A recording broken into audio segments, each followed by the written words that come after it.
What is up, my kings and queens and all in between? It's Andrew Velázquez with another episode of Mindful Artist Podcast. Thank you so much for coming back and returning season two. We're going long and strong, everybody. If you're watching, you already see this beautiful face in front of me. I'm so excited to introduce them to you in just a second. But I have a little bit of homework for you. Go to those reviews, go to those ratings, give it some stars, share it with somebody that you know it'll resonate with, because most likely they see it, it'll come out in their algorithms as well. That song you just heard is called Mi Corazón. You could download it wherever you stream your favorite music. And today, your one-stop shop for all things mindfulness, creativity, while being an entrepreneur and having spirituality. I'm so excited to introduce to you guys Viet Dang. Everybody, welcome Viet. Hi, Hi Viet. everyone. Welcome, welcome, Hi gorgeous. Andrew. So good to see you. Can I give you a little introduction, a little bio? Yes, please. All right. So here we have Viet Dang, an internationally known hip hop dancer, dance teacher, and choreographer. Ethnically Vietnamese and raised in Switzerland, Viet has danced at the Grammy Awards, the MTV European Music Awards, AMAs for artists such as Christina Aguilera, Rihanna, Muse. He also has danced in music videos for stars like Beyoncé, Justin Timberlake, No Doubt, Nelly Furtado, etc. He has worked as an assistant choreographer for US singer and top stars like Kesha for the Swiss Music Awards. Viet has received universal acclaim for his choreography of the TV series So You Think You Can Dance in Poland, as well as for his outstanding work for music video productions in Switzerland and abroad. Viet Dang teaches hip hop workshops and masterclasses on a regular basis all around the globe, such as Spain, Portugal, Argentina, Japan, Switzerland, Poland, Italy, Germany, etc. And he speaks seven languages. Oh my God. Every Tuesday, you can catch Viet and Friday teaching at IDA Hollywood in Los Angeles. Welcome, welcome, babe. How are you? Bravo. Good. Wow. Oh my goodness. How does it feel to hear back some of your accomplishments? And that's just like a snippet of it because I've known you for a long time and you're so talented. So in reflection, like Yeah. how does it feel to hear someone read back a little bit of your legacy?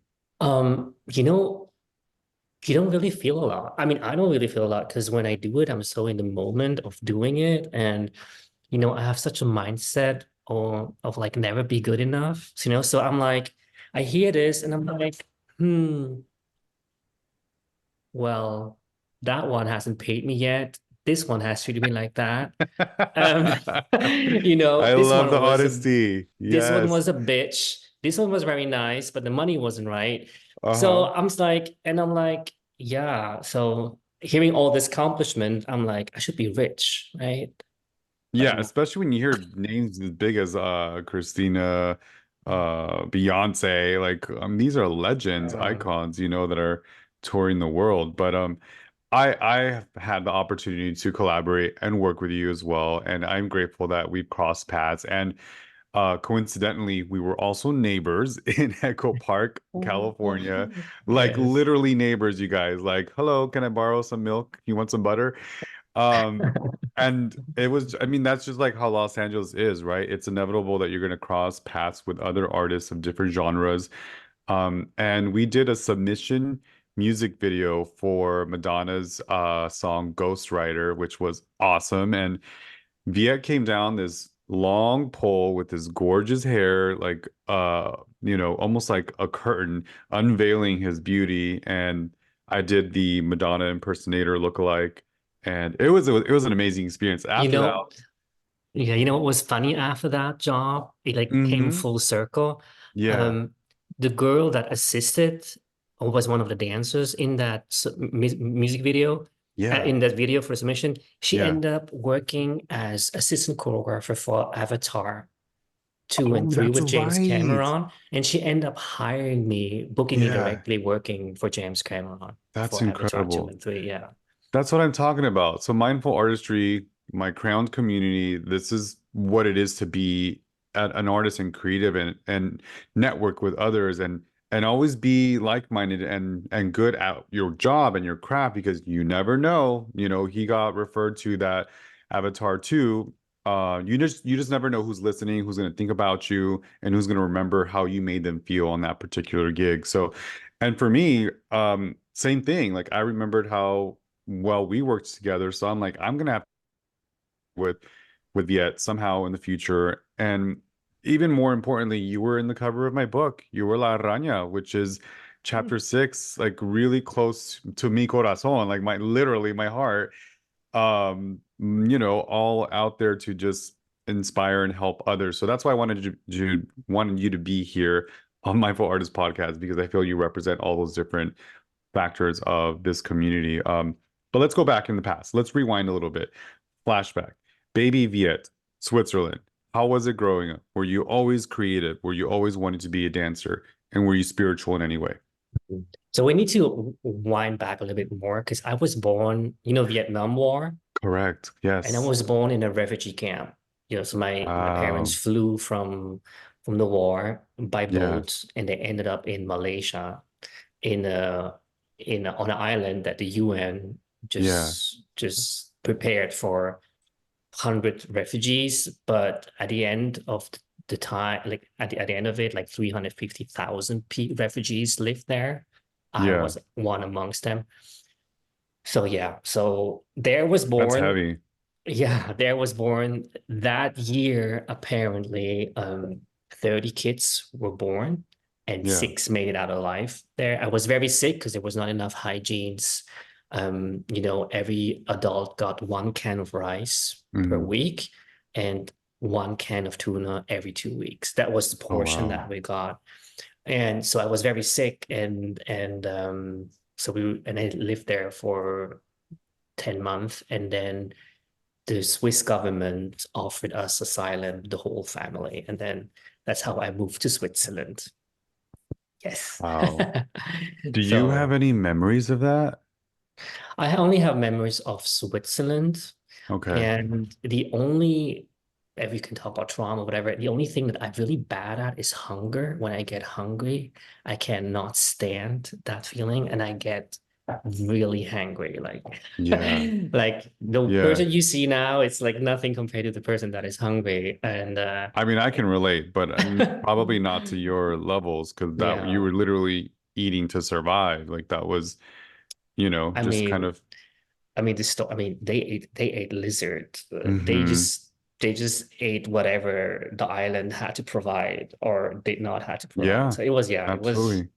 So yeah, Jungle Boy. I And love then that. yeah, then moved to Switzerland. I was always creative in a way that to answer your question, Yeah. in a way that maybe because of the harsh environment, I was always in a dreamland, else I wouldn't have survived it. I wanted to believe in the good in the world and people, and I wanted to live in fairy tale land, basically. And so my mind was always there. Yeah, I think I was always creative, like creating at least my own stories Yeah. in my mind. Yeah, I feel you were kind of cinematically creating the fantasy of what you want to aspire to do and what you were trying to achieve and what could be outside of that, little bubble that you were being raised in. But Switzerland seems like a really cool, open country and just, I don't know, open-minded and diverse. And I mean, I've never been, but just from what I hear, Um, the you deep breaths of it know, all. you know, I, you know, do you know the story about Meghan Markle and the way she talks about the crown? When they Yes, didn't understand the monarchy. color, yeah, the monarchy, but also that the racism that was happening there, but people don't understand. And Correct. that's a little bit how Switzerland is so homogenic. And Hmm. I mean, it's a fairy tale land, for if you go there on vacation. But people are so homogenic and so conform that everything that is too past the middle ground in a good or bad way, it's just too much. So Mm. I didn't really fit in, Hmm. and also it was in the 80s, so there wasn't most people are blonde and blue-eyed and brown, and Yeah. it's Yeah. not. And compared to America's at least is outspoken about racism. So if you at least can talk about it, I mean, if you even Have a dialogue. you can have a dialogue, in there, Hmm. it's not really an understanding of it at all. It's not, I It's mean, unspoken. It's like it's the like, yeah, it's more like it's not like they see color. It's not they like black or white. Like, no, you're just not Swiss enough. You're just Mm, not Swiss enough. And what yeah. does Swiss mean? Like then there's come to definition, and Blonde and blue eyes. I'm never Swiss enough. Even like nowadays, and I speak this language, Swiss German, perfectly from a very specific region, which is Basel. So if I talk it on the phone, you don't see my face. Everyone thinks I'm native. But if I go to stores nowadays, still they speak English to me still, you know. Yeah, interesting. So wait, so Yeah. we have Swiss, German, English, Vietnamese. Yes. What am I missing? That's four. There's three more. French, Spanish, French, Italian, Spanish. and I do a little bit Japanese as well. That's right, because Because we I have don't I spoken don't consider Spanish. Swiss as it's considered a dialect. It's not considered a language, another language. Correct, So even correct, though they don't understand each other, like German don't understand Swiss people, but Swiss people do understand. It's more like correct. Scottish. It's Yeah, almost like yeah, Scottish and English or British, yeah, that's kind of yeah. thing. I love that. Does your brain have to go to different parts to wear, like, I'm gonna wear my English hat now. I'm gonna wear my Spanish hat. You know what I mean? Like, No, I think it's similar for you as well. I mean, you can I mean, I switch have like two. this, Yeah, right? Yeah, English and like Spanish. That's it. Spanish. The same thing too. Like I just switched. The voice is just made in a different place of your mouth. So it might go a little bit higher or Yeah. deeper, but that's That's about a it. good point. It's a You little bit know? like singing. Yeah, you're right. Yeah. And I'm not a singer, but yes, tonality and melodically, you do have to use your voice in a different capacity because everything in Spanish is muy dramático. And it's, you know Yeah. what I mean? It's like a telenovela. So It's very food sounds passionate. better. Yes. It comes from Making the love gut. sounds better. Chile sounds better. And in English, it's more like for me, it's a little more authoritative and Yeah.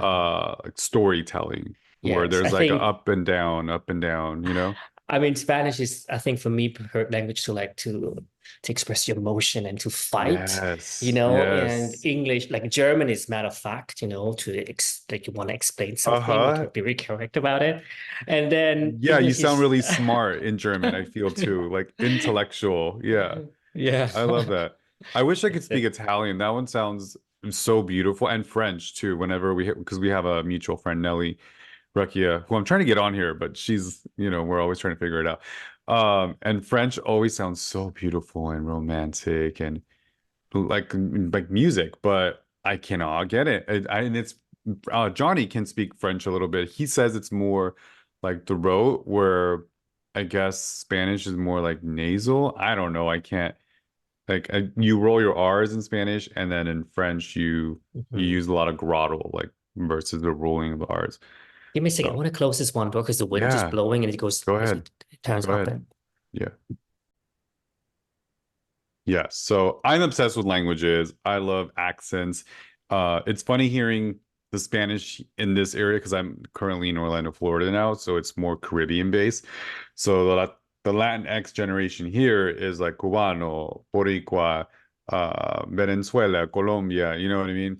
So when I'm talking in Spanish and they're like, you can just see them, they're like, wait, what? Where are you from? Like, they don't know what I am. Nobody, and I'm like, guess, go ahead, guess.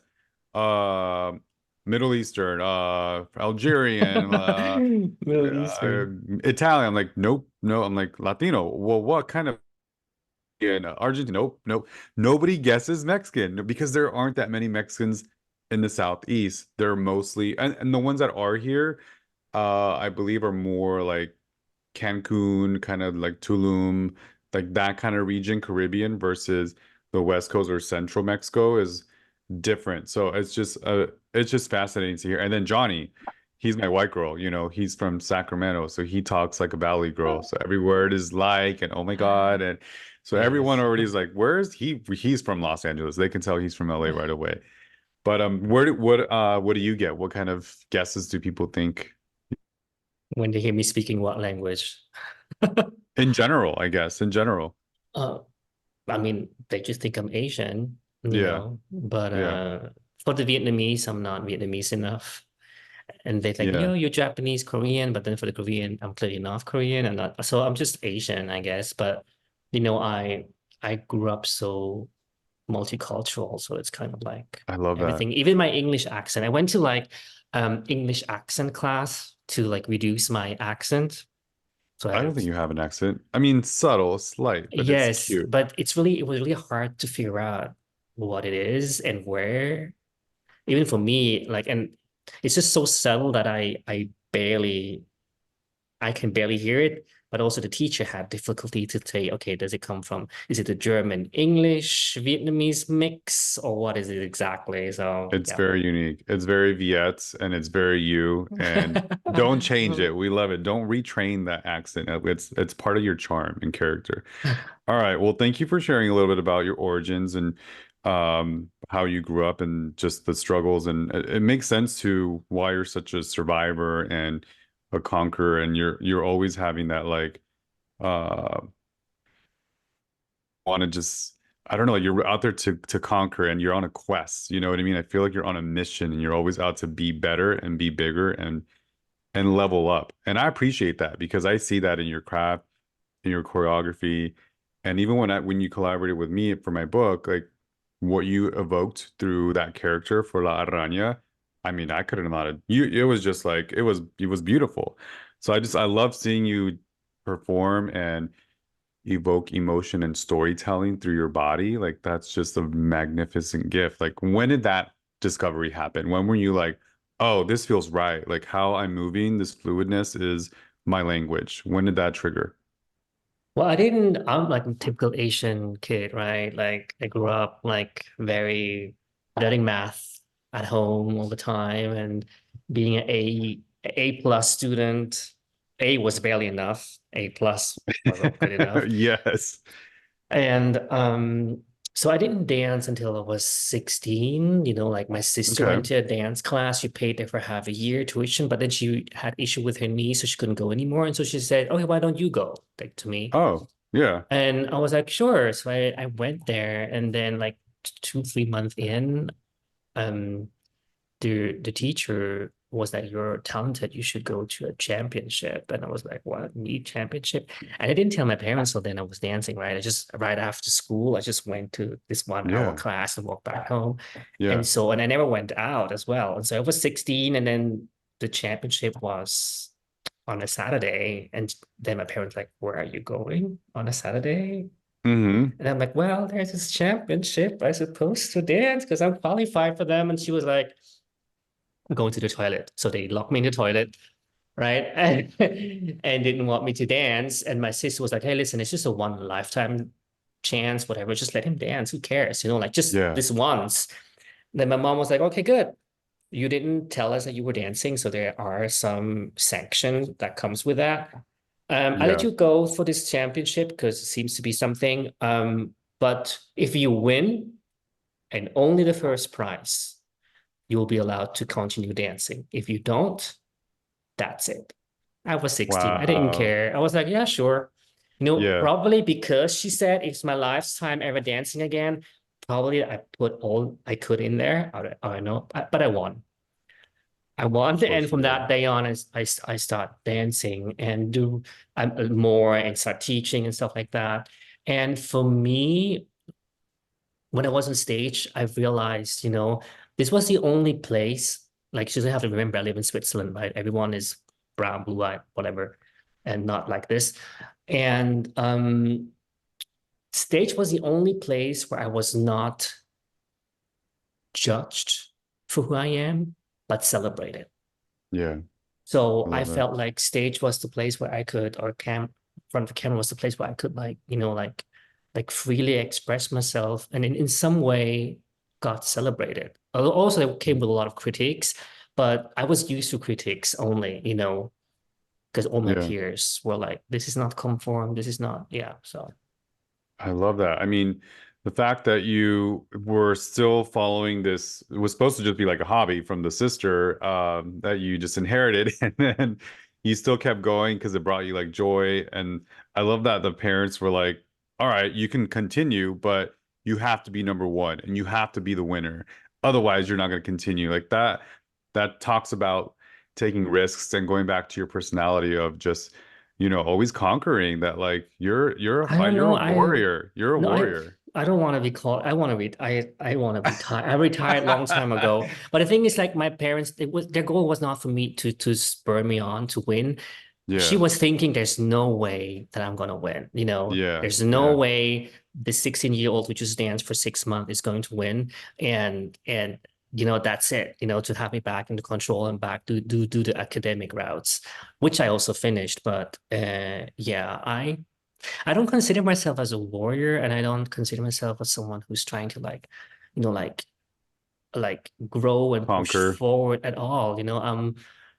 That's also like if we talk about our quote later, I believe in magnetism more, like attract the things Mm-hmm. and not chasing things, which is like, Mm. and that's been I mean, I used to be different. I used to be, yeah, don't dream it, be it, blah blah blah, and now I'm at a point I'm like, I'm burned out, bitch. Like Yeah. I'm retired. Like I know my worth. That's who I am. Just take it or leave it, Yeah. and I that's hear it. that. I mean, you've done the work, you've done the time. Uh, were you ever exposed to spirituality? Would you consider yourself spiritual? And what does that mean to you? Yeah, it's funny, like talking about how I fantasize and I thought about it, and I just realized that when I was 9 already, I remember watching a movie about spirituality and Buddha and stuff like that. And that's when I started to actually meditate by myself. And I didn't know it was meditation then.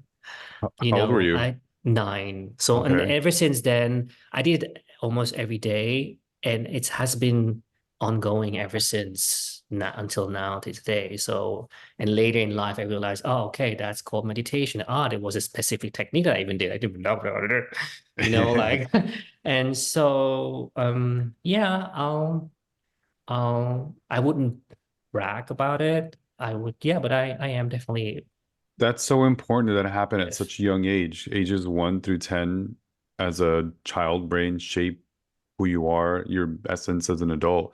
So I love that that happened to you at such an early age where you yeah. discovered the power of meditation because it can really balance you and level you and ground you.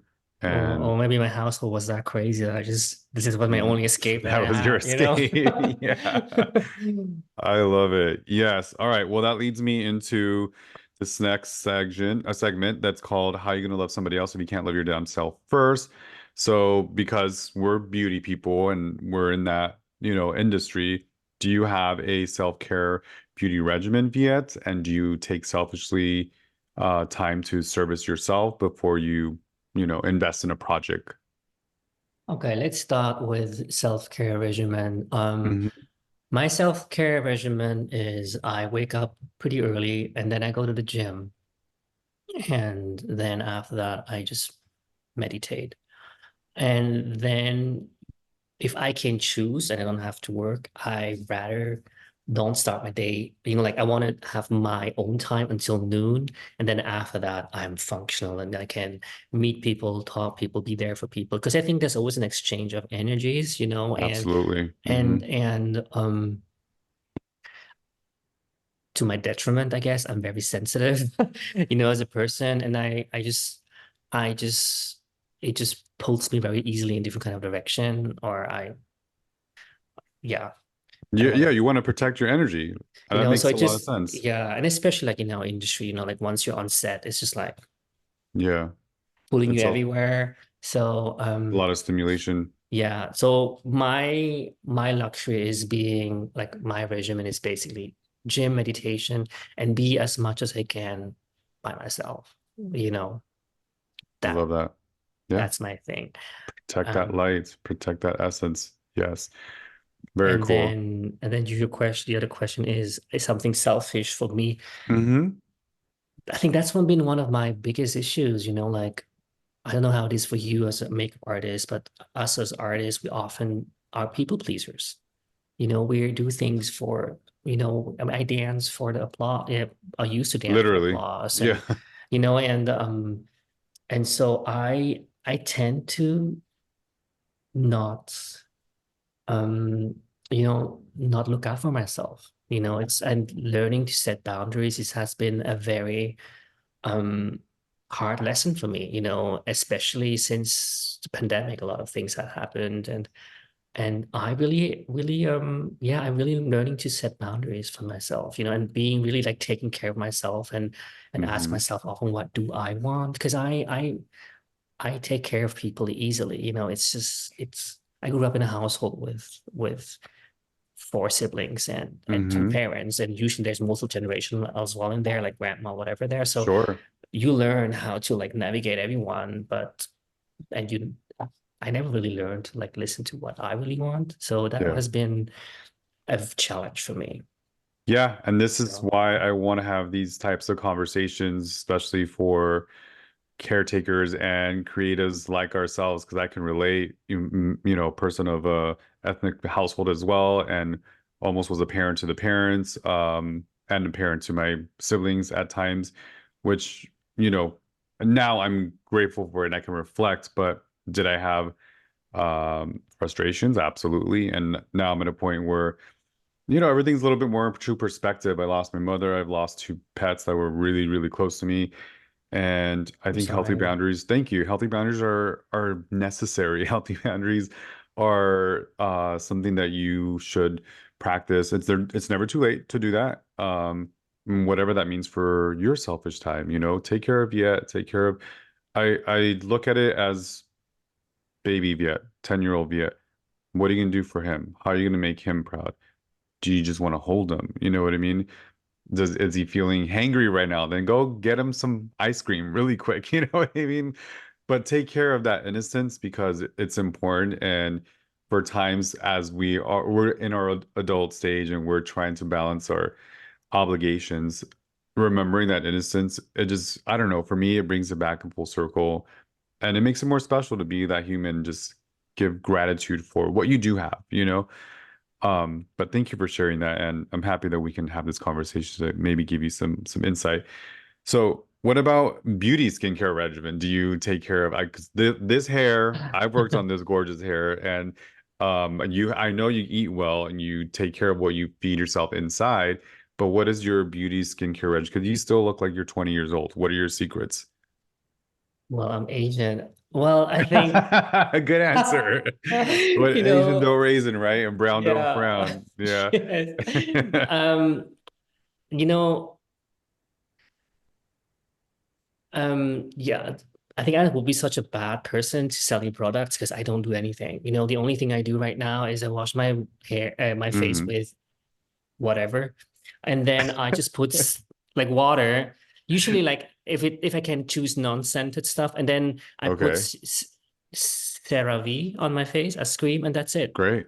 That's You what I keep it do. simple, I'm streamlined. I'm just lazy. I'm really lazy, and I don't. It has to be easy and convenient because I used to travel a lot, and I don't want to carry all Hmm. this stuff with me, and I don't have that much time to spend as well. And Right. so, but I have realized for me, it's mostly what you put inside, what you put inside. So, like, as long as I'm eating healthy, I drink a lot of water. I mean, I've never drank alcohol, so it's not Hmm. my thing. It never Hmm. was. Maybe thankful to my father because he used to Yeah. drink alcohol and beat the shit out of us. So that's why Oh, we never touched it. yeah. And The but I triggers and only, traumas of it all. Yeah. yeah, but yeah, I only drink water and tea. So that's the only thing I do. And Love it. uh That's a great beauty yeah. skincare regimen. Yeah. No, I'm Yeah. here for that. And I'm Water and just tea. yeah, and I just cook a lot. Hydration. Your cooking is good. I've smelled it literally from next door. When I do the Um, spring rolls. Yes, and then your pastries, you would make like these great little desserts sometimes. You guys, Yeah. Viet is the neighbor to have for sure.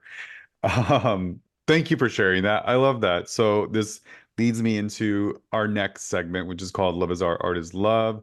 So, Viet, what practices or routines do you have in place to nurture your creativity and spirituality while running your business?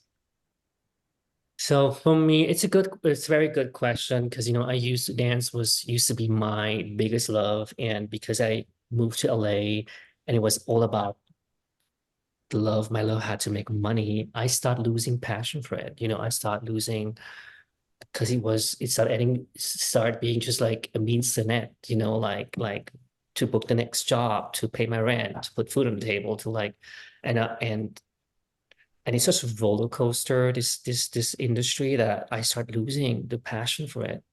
So what I do to be creatively now, I play instruments,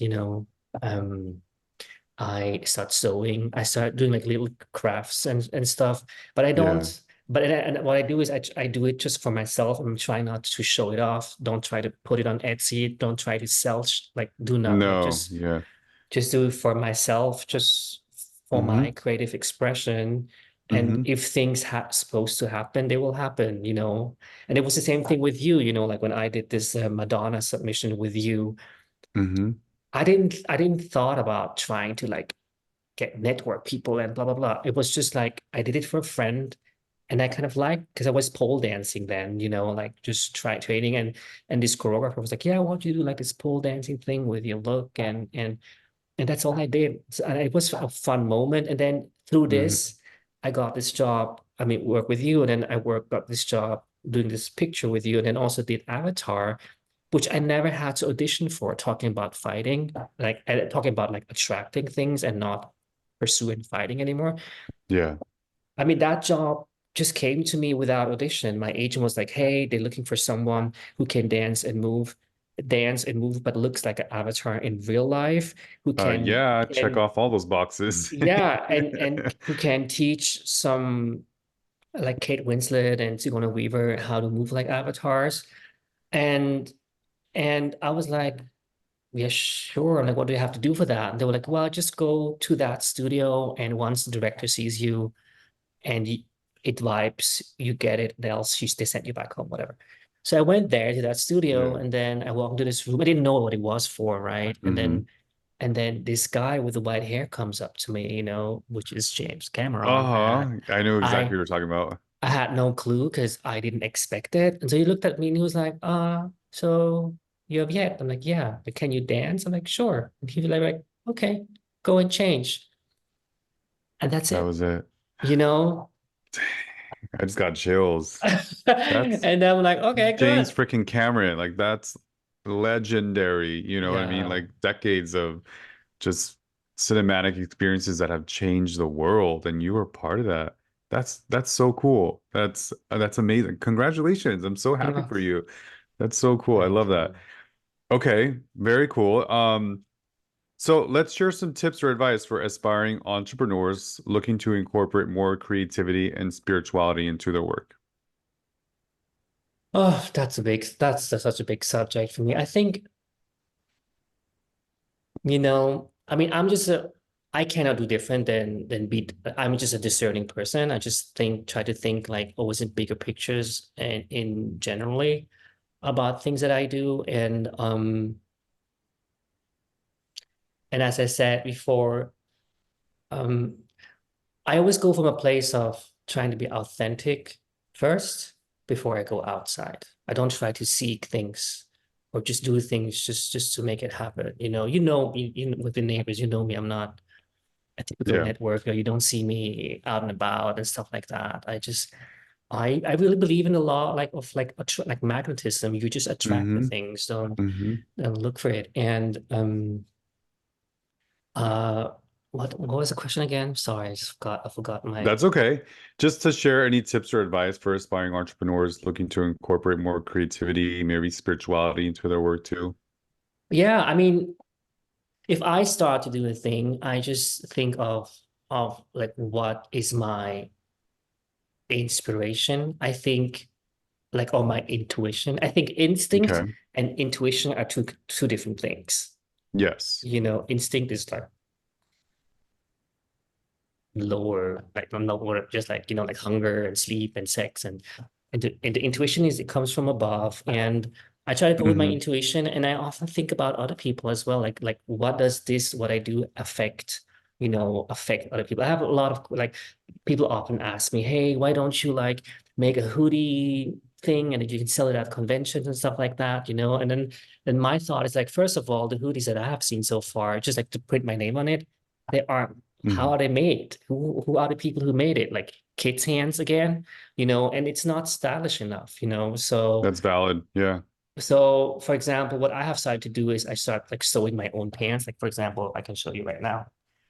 Oh, I remember those. These pants, I just start Yeah. sewing them, but it's for me and myself. And when I ever walk around the street, or like some people I really, really want to buy it, you know? And it Yeah. doesn't have to be for the mass. Um,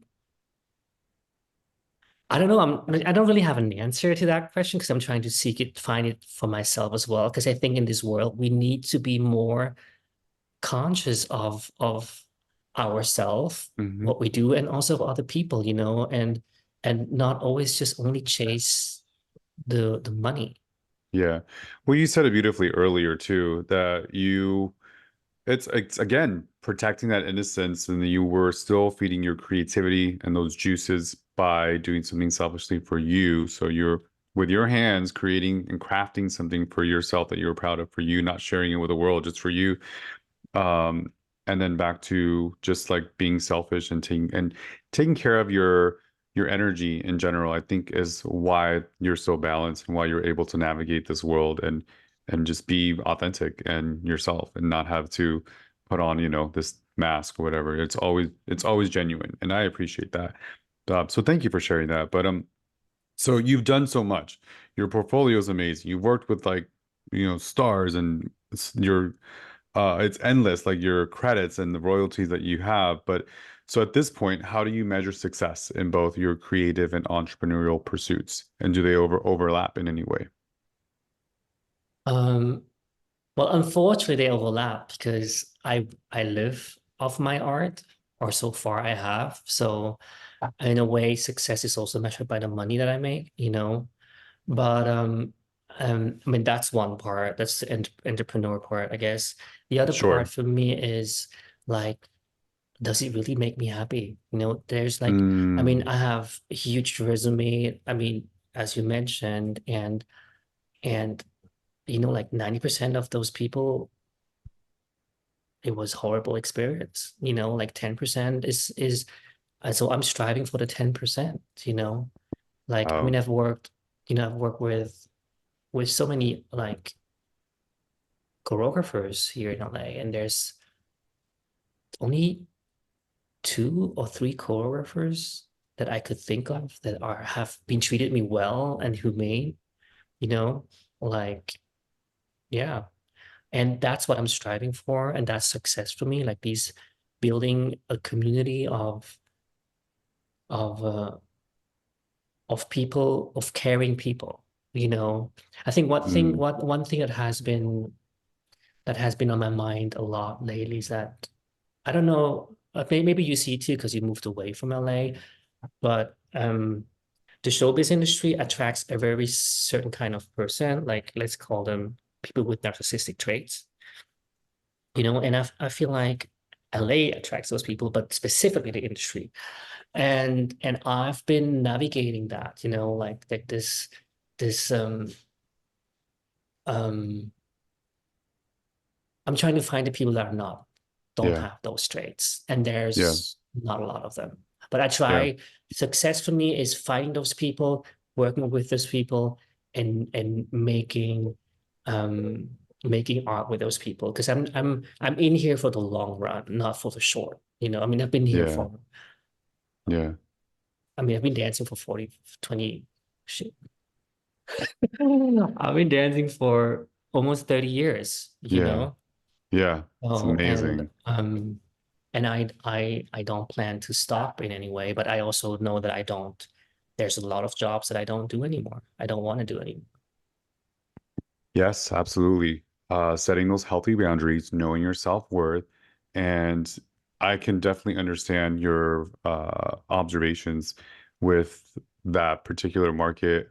I'm born and raised from Los Angeles, so that's all I really knew. Like, and being creative was something that just is within me as well, because that was what I inherited through, my mother's expression. And but yes, did I experience,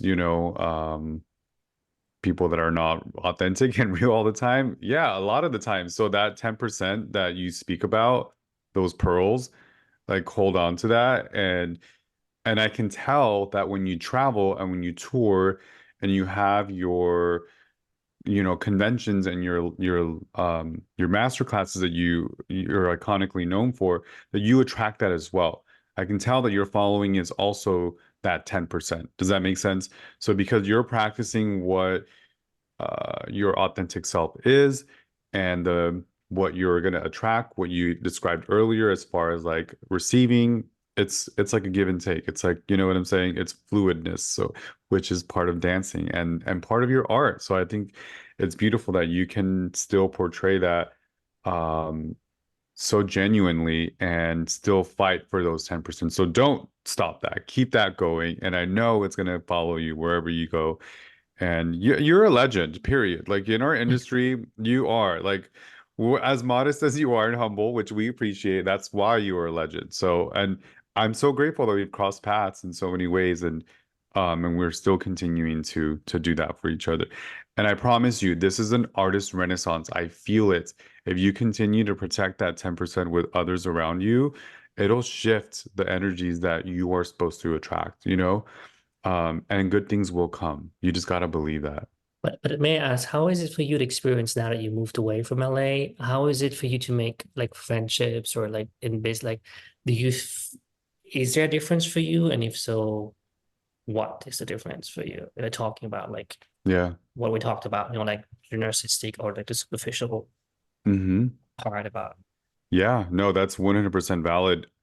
I'm gonna have to say, so I never thought that I would live anywhere else. And when we were put in that situation of, which you are very aware of because you were a neighbor, our landlord passing, and then property management coming in with real estate and how outrageous it is in Los Angeles, we were put in this predicament of, these are the options that we have. So what's going to bring us joy? Where do we see ourselves with what we do within our industries that we feel we can grow in. Sorry for that noise.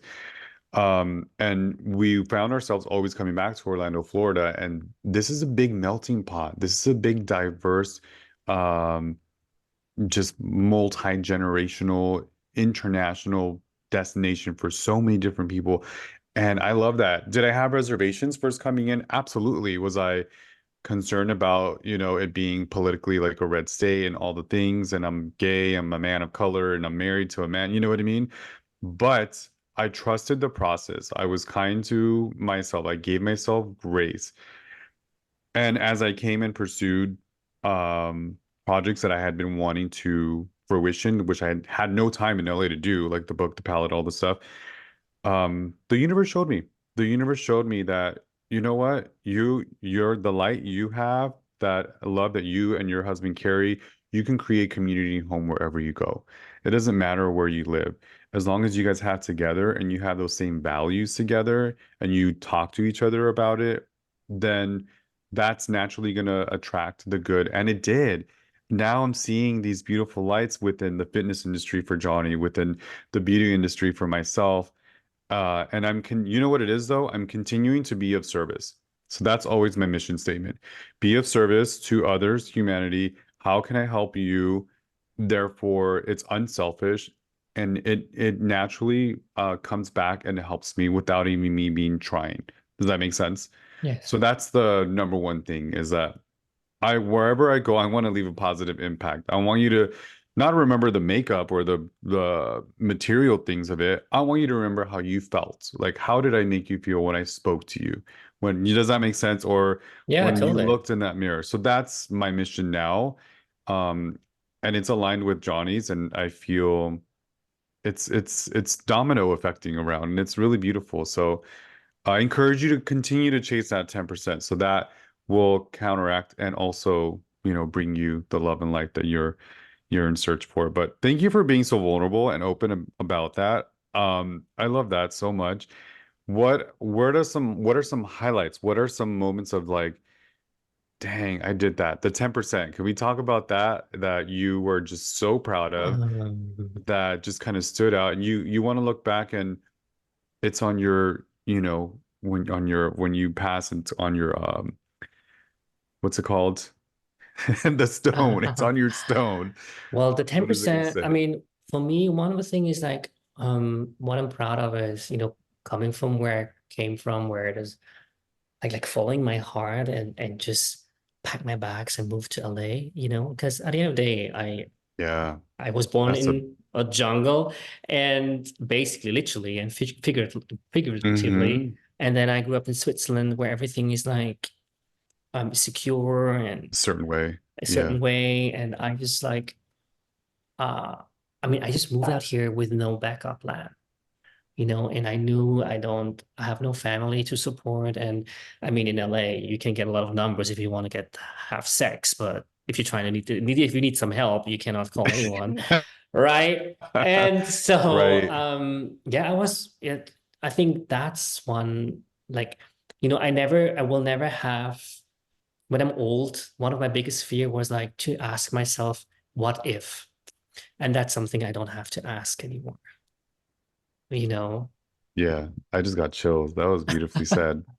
Thank you. I love that. Yeah. So cool. All right, you guys. So for season two, we have another favorite segment of mine where we get to spotlight our guests. The library is open! Because reading is what? Fundamental. There you have it, darling. And it is called The Library is Open. No shade. This is to share light. This is an opportunity for Viet to share a book they're currently reading or their favorite book from the past. And what are your top 3 reasons why, Viet? So go for it. Okay. No, 3 books or just 1 book? One book and your 3 reasons why. Oh, okay, good. So then my favorite book that I've been reading for a long time and always read it over and over again is this book. It's from Christiane Aguilera, The Key to Self-Liberation.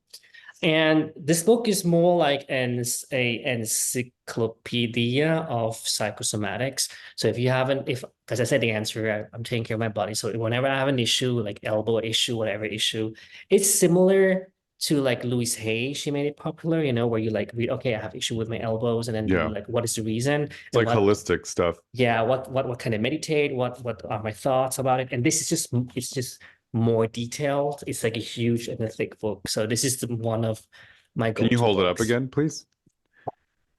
Christian Berland. That's beautiful. I like the cover. Yeah. Yeah, that's the book that I'm reading right now. And there's also another book from Dr. Ravini, It's Not Okay. You. Mm. And it's about identifying and healing from narcissistic people.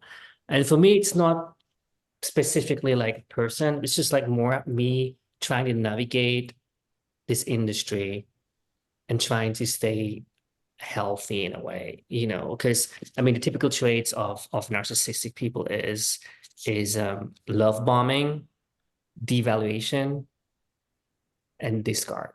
And then comes hovering, And if you think about it, in our industry, like the love bombing part is like when they want you, like you audition, you're the best, you want to be in front of the camera, but then while you do it during rehearsals or on camera, like, well, your hair is too long, you're too feminine, like you're too not masculine enough, you treat like this, instead devaluing you. All the nitpicking, yeah. Yeah, and then the discard is then when they're done with you, you're done. And you have to deal with it. But the fact, for example, I mean, the latest music video that I did was for Lenny Kravitz, Yeah. It's 2 months in, the music has come out. None of the dancer has been paid yet. Just like this is like the reality of it.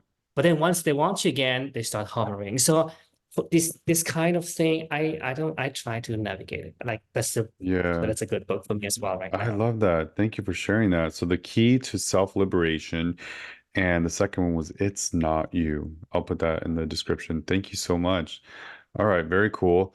I could talk to you forever like this because we're friends and we have a history, but this is another segment that I really enjoy, and it's more of like rapid questions. So they're just random questions intuitively if you want to answer, not think about it too hard.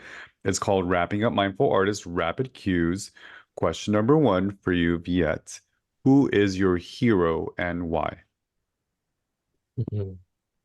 I thought about it a lot. And I think my biggest hero, and I'm going to tell you why, is my father, and it's a little bit of a tragic story, but when I told you we flew from Vietnam to Malaysia with a boat, and we're called boat people. So if you look at pictures of that from the war, it was a tiny boat, and 180 people were stacked on this boat, and we drove over the sea for 3 days and 3 nights. The day we left Vietnam, there were 3 boats. One of them got hijacked by the pilot. The other one, and when it got hijacked by the pilot separated the woman and the man. They raped the woman, and the man had to jump into the water, so they killed them. The other boat, right before it arrived in Malaysia, one of the border police, they pulled the boat back into the sea, and then it broke, and the people drowned. And those out of 3 boats, only one of them arrived, and it was the boat that my father drove because he was a captain then. So in my eyes, he has saved 148 people, 84 people, and he also has saved my life, you know. But if for him, this whole experience of war was such traumatic, and that when he moved to Switzerland, there was finally peace, but he started drinking, you know, he became alcoholic, and in his mind, I think he never realized how much of a hero he was for those people, you know, and for me as well. So yes, he is kind of a hero for me. What is your dad's name? My father's name is Can Dang. Shout out to Kong Dong. I don't know if I said that correctly, but wow, that was a really beautiful story. I felt all of it. And yes, Dad is a hero. And without his, maybe that's the courageousness that I'm vibing off. It's your dad. And he unfortunately suffered from a little bit of TP, didn't see his self-worth. And that comes with, you know, generations are not exposed to the self-care and the mental health opportunities and references that we now have access to. So he's so proud of you. Is he still with us? No, he had cancer, pancreatic Sorry. cancer based on alcohol. Yeah. But mom is still with us, and I have met her, and she is stunning and always looks so beautiful and like ageless. She's yeah, just like you. You're gonna be like that. So wow, thank you for sharing that. Okay. Very cool. Viet, what is question number 2 for wrapping up my 4 artist rapid cues? What is your favorite music album of all time, and why? Oh, I know, Mr. you know, Choreographer. You're on I a think deserted island. I think my Disc man. answer is going to surprise you. I don't listen to a lot of music, you know, That's because okay. when I listen to music, my mind goes into choreographer mode, and I just do movements, and I listen to one song over and over. I can listen to one song the whole month, you know, over and Sure. over again. So for me, and I was thinking about what is the album I've been listening in my whole life, and it's been one of my favorite ones, and it's been Jason Stevenson's guided meditations. Whenever I want to sleep, want to have a Okay. flight, whenever I have something, I just go on YouTube. I look for Jason Stevenson's guided meditation, and that's been bringing me through life. That's my favorite album. He's not an artist, but That's valid. No, I love that. yeah. Hello, this is called mindful artistry for a reason. So, Jason Stevenson's meditation. That's incredible. Thank you for sharing that. Yeah. And this is gonna resonate with somebody I know. So it doesn't always have to be like pop or rock or dance. It can be music Yeah. is all, you know, it's all It's also genres. different for me because, you know, sometimes you're a fan of someone, you know, sometimes it's good now to meet your idols. And then you start working for them, you're like, oh no, I don't know, I'm not gonna listen to your music again, you know, or like Yeah. I Yeah. mean, you listen to music, but you cannot forget the treatment. So I'm like, Mm. And there's also a thing when you're on set for music videos where they shoot them in different frequencies and different speeds. So you have like your regular tone, you have your halftime and your double time. So that song, that particular, if you're, especially I can imagine as a choreographer, and I'm just doing hair and makeup. So I can imagine that song, it's like embedded in your brain at point. It's like you want to you're over it. You know what I mean? Because yeah, it's like days of it. And some music videos are treated like cinema. They're like films, they're like short yeah. films, so they're multiple days. So I can imagine that. Yeah. So I love that you chose meditation for your music album. That's very cool. All right. Yeah, we have one more question for wrapping up Mindful Artist Rapid Cues. Question number 3. What is your favorite quote of all time and why? My favorite quote is when you stop chasing, you give the right things a chance to catch you. That's my favorite quote. And yeah, I think it's just self-explanatory, and I'll mention many times already. I believe in like magnetism, that you attract the things. I don't like inside, like yeah, internal, I don't believe in go and chase and look for and fight for the things anymore, because it's not, Yeah, it might be successful, it might work, yeah. but I wonder for how long, you That's know. beautiful. And who's this quote from? Is it just like a general quote that you've I don't know who discovered? it is from. I just found it on. No, I love it. So one more time, when you stop chasing, You give the right things a chance to catch you. I love that. Beautiful. Well said, my friend. Bravo. Thank you so much. That was awesome. You guys, Viet Dang, where can we follow you? What's the next project? Anything that you want to plug? Maybe you do want to do your hoodie stuff. I don't know. Or maybe I see a Viet Dang book in the future too. I would love to help you with that if you pursue that. Oh, we can talk about that. I wrote a few. I wrote 100 pages last a Okay, few you're years on ago, you're onto a right track. but I'm I'm not happy happy. to But help I'm not you. happy with it. Yeah. Well, you can find me on Instagram at Dang Dang Viet, and also my homepage, vietdang.com or .net or .ch, which is Switzerland, not China, by the way. She's And universal. yeah, so that's it. And yeah. I love that. I love you. Thank you so much. You guys, this is Mindful Artist Podcast, your one-stop shop for all things mindfulness, creativity, while balancing spirituality and being an entrepreneur. That song you're about to hear is called Mi Corazón. Make sure that you give it a thumbs up, give us some ratings, some reviews, share this with somebody that you love. And if you're an aspiring entrepreneur that is creative while balancing your life, email me at mindfulartist@podcastgmail.com. Maybe you'll be a guest on our next episode.